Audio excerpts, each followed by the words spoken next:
beau jour, tout part de travers. Au début, c'est subtil, et ça se remarque à peine. Mais plus le temps passe, plus les choses empirent. Dans un premier temps, une pièce qui semblait totalement accueillante et chaude aura du mal à se réchauffer. Elle sera même rapidement froide, parfois glaciale. Pourtant, il y aura la cheminée ou les radiateurs. Mais ça, ce n'est que la première étape. Ensuite, les choses vont s'accentuer.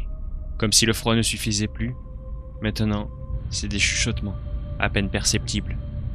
Les chuchotements et le froid mis en place, les choses vont continuer à augmenter, s'intensifier. Maintenant, c'est une présence. On ressent une présence, mais on ne la voit pas. On se sent observé sans raison, dans un lieu qui est censé nous rapporter réconfort et sécurité.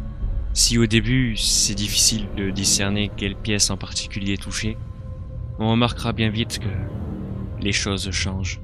Ça peut être une pièce en particulier comme ça peut être toute la maison. Ensuite arrive l'étape de l'infestation. Ça, c'est quand les choses ont vraiment empiré.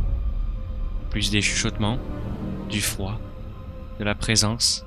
Maintenant, ce sont les objets qui commencent à bouger. Ou des lumières qui s'allument et s'éteignent. Parfois même le courant qui disjoncte. Du coin de l'œil, la présence se fait plus menaçante, surtout dans les zones sombres. Et du coin de l'œil, encore une fois, parfois, on discerne un être, à peine perceptible, immonde. Le peu que l'on peut en percevoir nous glace le sang. Les nuits deviennent de plus en plus difficiles à supporter. Et au bout d'un moment, même la journée, pas de répit, pas de repos, de plus en plus épuisé, et ces choses qui continuent de s'accentuer, d'empirer, de s'aggraver. De nombreuses questions traversent l'esprit. Pourquoi? Comment? En quel honneur? Est-ce mérité? Ça y est, l'infestation est à son maximum, son paroxysme. Les coups dans les murs sont violents, les portes peuvent se claquer avec fureur, tout comme celles des placards.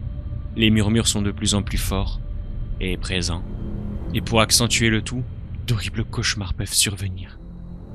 À bout de force, déménager semble être la seule option. Mais est-ce vraiment le lieu ou soi-même? Les animaux sont hystériques, nerveux, en permanence. La paranoïa commence à s'installer. Et tout ce qui vous entoure, amis, famille, peut devenir le sujet de nombreuses questions telles que c'est forcément sa faute ou pourquoi de son côté tout va très bien. Ces questions ne mènent absolument à rien. Celle qu'il faut se poser en revanche, c'est à qui avons-nous affaire?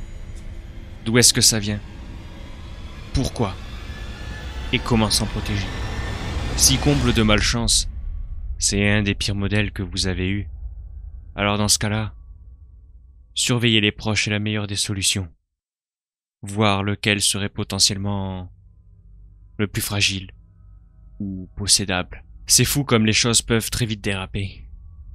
Comme on peut rapidement perdre le contrôle d'une situation. Mais maintenant, la véritable question à se poser, c'est: sommes-nous réellement faits pour survivre à ce genre de choses, ou subir ça? Et comment chasser, repousser, et se protéger de ça? Oui, un beau jour, tout part de travers.